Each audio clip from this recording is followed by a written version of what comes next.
Nickel Boys é um filme todo construído ao redor de um truque, um artifício narrativo que, em tese, está ali para servir a história e impulsionar um sentimento de empatia e identificação com seus personagens. Mas será que esse truque se sustenta mesmo ao longo das 2 horas e 20 minutos de duração?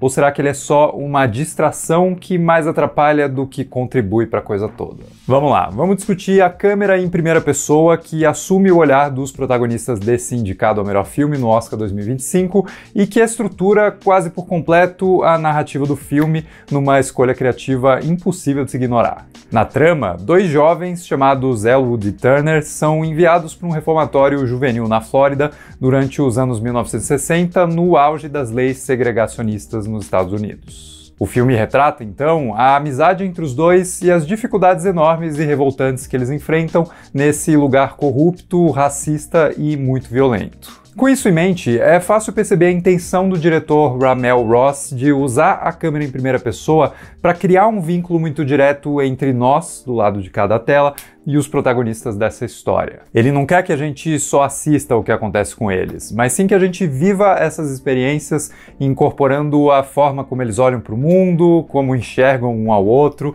como eles desviam o olhar num gesto de timidez ou autoproteção, ou mesmo como eles sonham misturando lembranças, pesadelos e fragmentos de emoções durante trechos onde o filme assume com gosto um caráter mais surrealista, mais sensorial. A câmera acaba, então, alternando entre o olhar acordado do Turner e do Elwood e o olhar dos seus subconscientes também, numa fluidez que cria um efeito bem interessante de percepção do tempo. Por exemplo, existe aqui um senso de continuidade, de uma vida sendo vivida em tempo real, com pequenos saltos temporais que nem sempre são percebidos, já que o filme usa uma série de match cuts, aqueles cortes que combinam um plano anterior e um plano seguinte, para costurar essa passagem de tempo do jeito mais suave possível. Ainda assim, o filme não se desenrola literalmente em tempo real, e é bem notável como a gente consegue assimilar essa passagem de tempo muito drástica, do nascimento até a adolescência e a vida adulta, sem que ela pareça brusca demais. Eu, pelo menos, senti que eu estava vendo um plano sequência único desde as primeiras memórias do Elwood,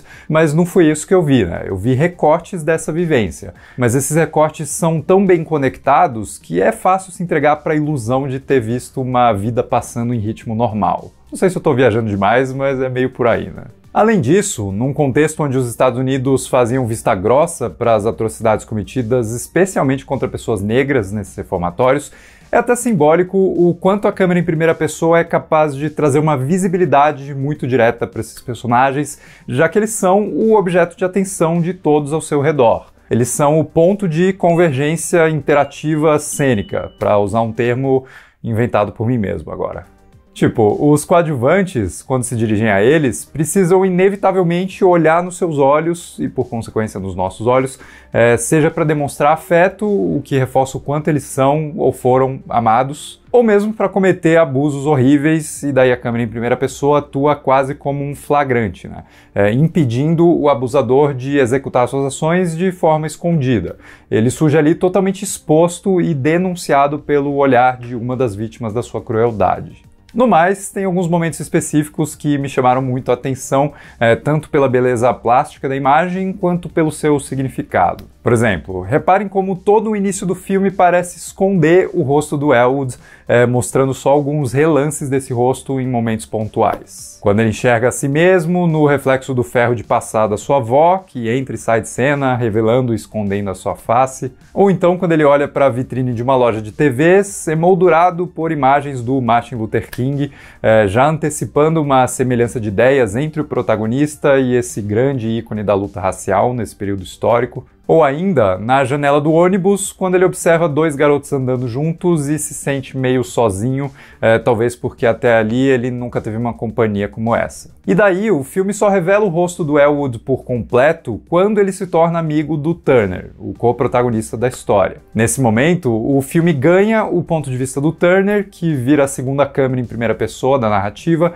e essa revelação plena e nítida do rosto do Elwood, a partir do olhar do seu amigo, talvez represente o quanto a gente precisa de conexões humanas para sermos finalmente vistos, A gente precisa se relacionar com os outros, interagir e conversar, e aí sim se enxergar. Aliás, o único momento onde os rostos dos dois, o Elwood e o Turner, aparecem juntos na mesma imagem é quando eles conversam explicitamente sobre escapar do reformatório, olhando para os seus reflexos num teto de vidro, né? E de novo essa imagem bonita surge carregada de simbolismo, com esse olhar para cima, um olhar de esperança ou então só um grito por socorro mesmo, dirigido aos céus, a quem quer que esteja olhando para eles aqui embaixo nesse mundo tão difícil de aturar, né? Bom, por tudo isso que eu comentei, essa escolha criativa da câmera em primeira pessoa garante que vidas como as do Elwood e do Turner sejam individualizadas, ganhem personalidade, ganhem autonomia para explorar o mundo com seus próprios olhos e deixem de ser só um registro trágico, coletivo e anônimo, né?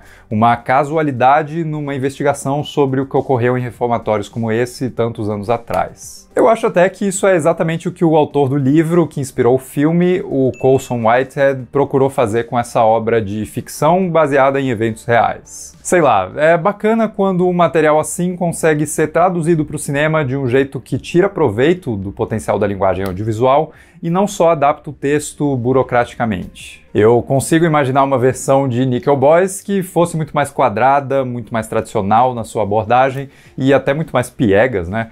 Que seria só mais do mesmo, e não é o caso aqui. Esse Nickel Boys é autêntico, é honesto e é bastante efetivo com algumas possíveis ressalvas. Vamos lá, com grandes escolhas criativas vem grandes consequências narrativas e por mais coerente e até refrescante que seja essa abordagem, ela traz alguns efeitos colaterais inevitáveis. Lá no Letterboxd, o crítico A.A. Dowd comenta que esse truque de Nickel Boys, mesmo justificado, pode se tornar incômodo pelas limitações logísticas que ele impõe ao material.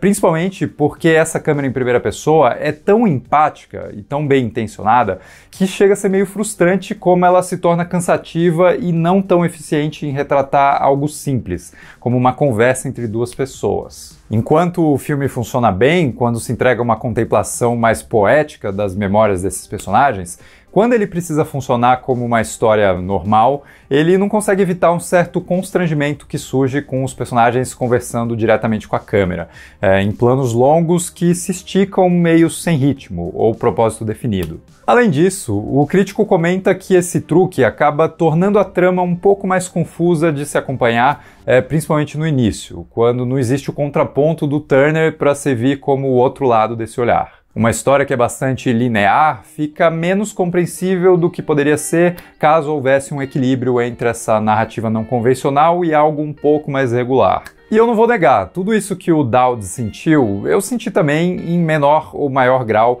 mas ele reconhece, e eu concordo, que esses aspectos fazem parte do ônus que vem com esse grande bônus de uma escolha criativa tão marcante. É aquela coisa, né? Não existe muito como encontrar um meio termo nesse caso. Se você abre uma exceção e quebra a dominância da câmera em primeira pessoa, o truque perde o seu efeito. Mas se você se apega a esse truque, como é o caso aqui, é possível que ocorra uma certa dose de desgaste, confusão ou limitação cênica ao longo da história. Eu acho até que rola uma certa previsibilidade, né? A gente acaba se acostumando rápido com essa estética ao ponto de ela entregar algumas das suas cartas antes da hora. Mas para comentar isso eu preciso entrar nos spoilers, então se você não assistiu Nickel Boys, vai lá e assiste e depois volta para cá. Bom, a certa altura da história, a narrativa passa a intercalar a vida dos dois amigos na juventude, lá no reformatório, com um salto para o futuro, mostrando o Elwood adulto em algumas cenas curtas e misteriosas que vão lentamente pintando um retrato desse futuro. Só que nesses trechos, o que a gente vê não é o ponto de vista direto dos olhos do Elwood, e sim a sua cabeça por trás, ostentando uma bela cabeleira que, não por acaso, cobre toda a sua silhueta. E aí que tá a questão, à medida em que o Elwood adulto continua aparecendo dessa forma sigilosa, fica muito evidente que o filme está preparando alguma reviravolta, né? Principalmente quando um antigo colega deles reaparece e pergunta sobre aquele amigo que ele tinha e que era tão inseparável dele, e que a gente não tem visto nesse futuro. Mais pra frente a gente descobre o motivo. O Elwood tentou denunciar tudo de ruim que ocorria no reformatório, acabou sendo punido ali dentro e estava marcado para morrer, até que o Turner o ajuda a escapar. Só que nessa fuga o Elwood toma vários tiros e morre ali mesmo, enquanto o Turner foge e traz essa notícia trágica para a avó do seu amigo. E numa montagem rápida, a gente descobre que o Turner, então, assumiu a identidade do Elwood e vive como se fosse o seu falecido amigo, revelando justamente o porquê da câmera subjetiva, que vinha mostrando ele adulto, sempre filmar a parte de trás da sua cabeça para criar esse suspense e, finalmente, entregar essa revelação. Agora, essa escolha não é ruim, na minha opinião. Eu só achei que ela acaba explicitando um pouco a natureza artificial desse truque, o da primeira pessoa. Ela tenta induzir a gente ao erro, querendo que a gente pense que tá vendo o Elwood verdadeiro ali, adulto, seguindo a vida, né? Sendo que ela acaba, sem querer, evidenciando que vai ocorrer alguma subversão de expectativas a partir disso. Pelo menos foi o que rolou comigo. Ainda assim, eu acho que essa troca de identidades funciona. Ela faz o clímax ser muito emocionante, principalmente pensando em como o Elwood era o mais esperançoso, o mais centrado e sereno dos dois, enquanto o Turner olhava para o contexto deles de um jeito muito mais apático, mais pessimista. Mesmo que o Turner não fosse um Malcolm X, mas o Elwood era uma espécie de Martin Luther King ali para ele. Assim, com a morte do amigo, o Turner tem a chance de viver como ele viveu e talvez pegar emprestado um pouco desse otimismo do Elwood, com um pouco mais de fé numa melhora social, né? Inclusive sendo ele mesmo um participante dessa melhora, como a gente vê pelo seu envolvimento ativo nas investigações das mortes que ocorreram no reformatório. Fora isso, é muito apropriado que um filme todo construído nesse recurso narrativo que nos coloca na visão do outro e até nos permite emprestar o nosso fôlego de vida àqueles que perderam suas vidas nesse lugar tão ruim, no sentido de a gente viver através da imagem o que eles viveram